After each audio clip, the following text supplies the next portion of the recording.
This is Neural Newscast. The essential stories for Tuesday, June 30th, 2026. I'm Noah Feldman. And I'm Hannah Whitmore.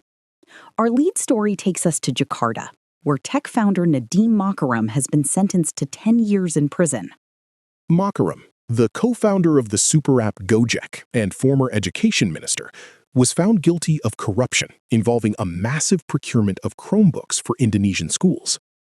The court found that Makarim abused his position to ensure Google, a major investor in Gojek, dominated the nation's education technology infrastructure. Along with the decade-long sentence, the judge ordered Makarim to pay roughly $45 million in restitution or serve an additional 5 years. Makarim maintained his innocence throughout the trial and intends to appeal the verdict immediately. Analysts suggest the conviction could deter other young professionals and outsiders from entering Indonesian government service to drive modernization. While Indonesia navigates this legal fallout, a major human rights case in South Asia is drawing international scrutiny. In India, activist Umar Khalid has now spent 6 years in a Delhi jail without ever facing trial.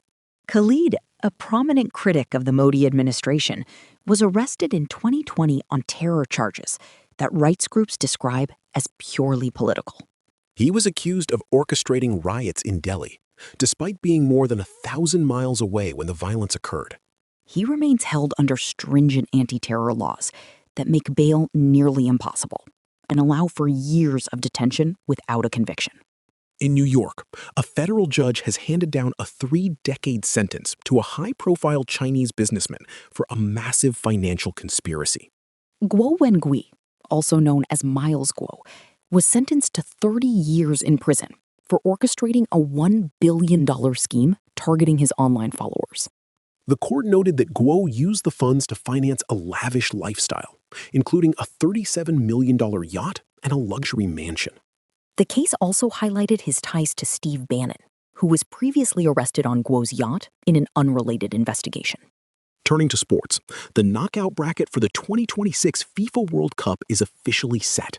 The round of 32 begins following high-stakes matches that saw co-hosts Mexico and the United States finish at the top of their groups. Argentina also confirmed their spot after a 2-0 win over Austria. Lionel Messi is now the tournament's all-time leading scorer with 18 goals. Several European nations have also secured their paths forward, including Germany, who reached the knockout stage for the first time in 3 tournaments.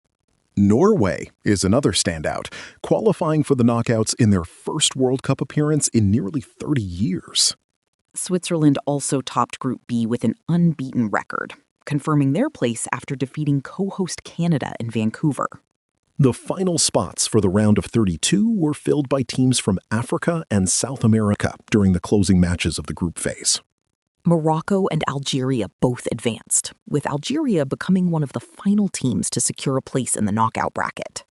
Colombia and Brazil have also progressed. Brazil topped Group C with a dominant performance against Scotland. The legal repercussions for political figures associated with these fraud cases are expanding in the United States. The sentencing of Miles Guo has renewed focus on Steve Bannon, who recently pleaded guilty to state fraud charges in New York. Bannon received a conditional discharge in that case, but his association with Guo's network continues to draw federal scrutiny. The Justice Department noted that wealth and political status do not place individuals above the law. As we monitor these international legal battles, here is what we are watching for the rest of the day. First, the World Cup knockout stage begins this afternoon with the first single elimination matches. Second, we are waiting for the formal appeal filing in Jakarta as Nadiem Makarim's legal team challenges his 10-year sentence. And finally, activist Umar Khalid's first book, Fractured Communities, is scheduled for publication after he won a legal battle to submit his work from prison. That is the briefing for today. Thank you for listening. Neural Newscast is AI-assisted, human-reviewed. View our AI transparency policy at neuralnewscast.com.